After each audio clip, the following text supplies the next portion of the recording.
दोस्तों, दुनिया में बहुत सी ऐसी रहस्यमय चीजें और घटनाएं हैं जो आज तक एक मिस्ट्री ही बनी हुई है। जैसे कि श्राउड ऑफ ट्यूरिन पे आखिर जीसस क्राइस्ट की डेड बॉडी के निशान कैसे आए, और क्या तूतनखामुन का खंजर अंतरिक्ष से आया था? क्यों उसने वैज्ञानिकों को 100 साल तक ये मानने में मजबूर कर दिया कि ये खंजर इस दुनिया का है ही नहीं? सॉडर फैमिली के बच्चे आखिर रहस्यमय तरीके से कैसे गायब हो गए? क्या पॉलक सिस्टर्स का सच में पुनर्जन्म हुआ था? आखिर ज़ोडिएक किलर कौन था और क्यों इस कोड को आज तक कोई भी डिकोड नहीं कर पाया है? ऐसी कुछ मिस्ट्रीज आज हम जानने और उन्हें समझने की कोशिश करेंगे। तो आइए जानते हैं। नंबर 6, क्या पॉलक सिस्टर्स पुनर्जन्म को सच साबित करती हैं? क्या आपको लगता है कि कोई मरने के बाद दोबारा जन्म ले सकता है? अगर आप डाउट में हैं, तो आज हम आपको ऐसी बहनों की कहानी बताने जा रहे हैं जो इस बात को सच साबित करने की पॉसिबिलिटीज बढ़ा देगी कि पुनर्जन्म होता है। दोस्तों, मई 1957 में चर्च जाते वक्त एक कार एक्सीडेंट में 3 बच्चों की मौत हो जाती है, जिसमें से एक 9 साल का लड़का था। 6 और 11 साल की 2 सगी बहनें। अपने बच्चों की मौत से पॉलक फैमिली पूरी तरह टूट जाती है।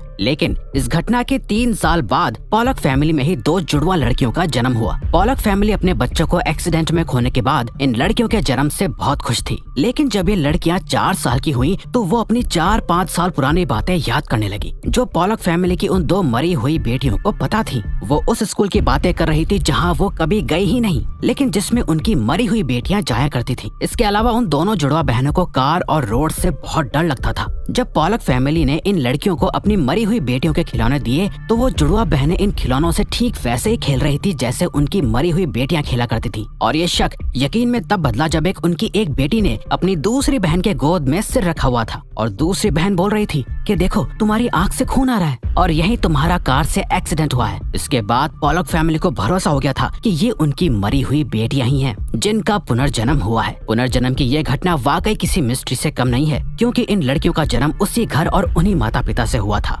Number 5, the shroud of Turin. दोस्तों, श्राउड ऑफ ट्यूरिन एक 14 फुट लंबा लिनन का कपड़ा है, लेकिन इस कपड़े में कुछ खास है जो आज भी एक मिस्ट्री बना हुआ है। दरअसल इस 14 फुट लंबे कपड़े पर एक आदमी का प्रिंट बना हुआ है, जिसके बारे में कहा जाता है कि ये प्रिंट जीसस क्राइस्ट यानी यीशु मसीह का है, क्योंकि इस कपड़े पर बने हुए प्रिंट पर ठीक वैसे ही बॉडी और घाव के निशान हैं जैसे यीशु मसीह की डेथ से पहले उनके शरीर पर लगे हुए थे। ये कहा जाता है कि जब यीशु मसीह की डेथ हुई थी तो उन्हें इसी कपड़े में लगाया गया था, तभी से यह निशान इस कपड़े पर मौजूद हैं। इस कपड़े को पहली बार 1354 में एक मशहूर योद्धा जोफ्रॉय दी चार्नी के पास देखा गया था, जिसके बाद इस कपड़े को 1578 में ट्यूरिन के कैथेड्रल चर्च में रखा गया था और तभी से इसे श्राउड ऑफ ट्यूरिन कहते हैं। वैसे इस कपड़े को लेकर बहुत सी कहानियां हैं, जिसमें से एक ये है कि जब रोमन्स ने जीसस को क्रूसीफाई किया था, तब जीसस की डेथ के बाद उन्हें पूरे रीति रिवाजों के साथ एक लिनन के कपड़े में लपेटकर दफना दिया गया था। लेकिन इस घटना की सबसे हैरानी की बात ये थी कि जीसस को दफनाने के 3 दिन बाद जब मकबरे का निरीक्षण किया गया तो उनकी बॉडी वहाँ नहीं थी। वहाँ पर वो सिर्फ लिनन का कपड़ा मौजूद था जिसमें जीसस को लपेटा गया था। इसीलिए ऐसा माना जाता है कि यह श्राउड ऑफ ट्यूरिन वही लिनन का कपड़ा है जिसमें जीसस को लपेटा गया था। अब तक इस कपड़े की बहुत सी रिसर्च की जा चुकी है। रिसर्च में पता चला कि इस कपड़े पर कुछ लैटिन और ग्रीक भाषा के वर्ड्स लिखे हुए थे, जिससे ये पक्का हो गया था कि ये कपड़ा 2000 साल पुराना है। लेकिन जब इस कपड़े की कार्बन डेटिंग चेक की गई तो पता चला कि ये कपड़ा 1200 या 1300 ईस्वी का है, जिससे इस कपड़े का जीसस से कोई भी रिलेशन नहीं बन पा रहा था और तभी से ये श्राउड ऑफ ट्यूरिन एक मिस्ट्री बना हुआ है। नंबर 4, आखिर सॉडर चिल्ड्रन कहाँ हैं? सॉडर फैमिली की मिस्ट्री 1945 में क्रिसमस से पहले की रात को शुरू हुई थी। सॉडर फैमिली यूनाइटेड स्टेट्स के वेस्ट वर्जीनिया में एक छोटे से टाउन फेटविल में रहती थी। इस फैमिली में जॉर्ज सॉडर और जेनी सॉडर अपने 10 बच्चों के साथ रहते थे। जब सॉडर फैमिली को घर में आग लगने का एहसास हुआ तो वो सब अपनी जान बचाने के लिए बाहर भागे। जॉर्ज ने बाहर देखा कि उनके 5 बच्चे अभी भी बाहर नहीं आए हैं। वहीं घर को पूरी तरह से आग की लपटों ने घेर लिया था। जॉर्ज ने बच्चों को बचाने के लिए सीढ़ी ढूंढी, लेकिन उस वक्त सीढ़ी गायब थी और उन्हें वो नहीं मिली। जॉर्ज ने सोचा कि अपने ट्रक्स के ऊपर चढ़कर अपने बच्चों को खिड़की से बचा लूं, लेकिन उस वक्त उनका एक भी ट्रक स्टार्ट नहीं हुआ। और तो और जब जॉर्ज ने आग को बुझाने के लिए पानी ढूंढा तो सारा पानी उन्हें बर्फ में जमा हुआ मिला। जब जॉर्ज के पड़ोसियों ने फायर ब्रिगेड को कॉल करके बुलाने की कोशिश की तो किसी का भी फोन काम नहीं कर रहा था। आखिरकार घर ऐसे ही सुबह तक जलता रहा। 25 दिसंबर की सुबह जब पुलिस सॉडर फैमिली के घर पहुंची तो वहां जॉर्ज के 5 बच्चे या उनकी बॉडीज और लाश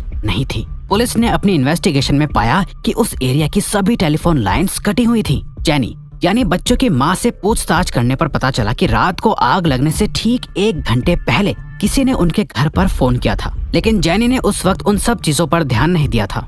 और इन्वेस्टिगेशन होने पर पता चला कि एक अनजान आदमी को बहुत दिनों से जॉर्ज के घर के बाहर देखा जा रहा था, लेकिन उस आदमी और सॉडर फैमिली के बच्चों का आज तक कुछ पता नहीं चला है। सॉडर फैमिली ने अपने बच्चों को ढूंढने के लिए हर कोशिश की, लेकिन वो हमेशा नाकामयाब ही हुए। पता नहीं आखिर वो बच्चे कहाँ गायब हो गए थे, और क्या उस अनजान आदमी का इससे कुछ लेना देना भी था या वो सिर्फ एक कोइंसिडेंस था। ये आज भी एक मिस्ट्री है।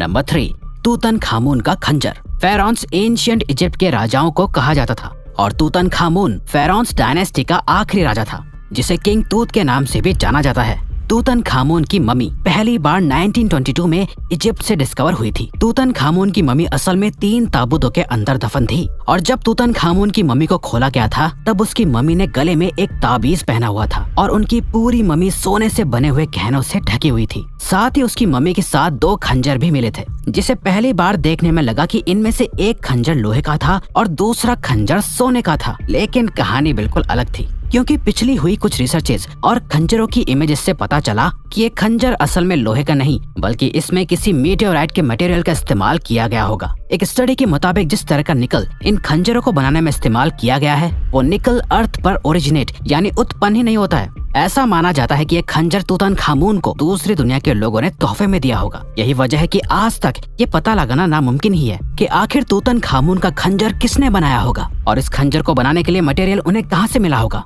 ऐसा भी हो सकता है कि उस वक्त कोई मीटियोर अर्थ पर गिरा हो जिससे इस खंजर को बनाया गया होगा, या उस वक्त भी लोग स्पेस में जाते हो। कुछ भी साफ नहीं कहा जा सकता, इसीलिए ये खंजर आज भी एक मिस्ट्री बना हुआ है।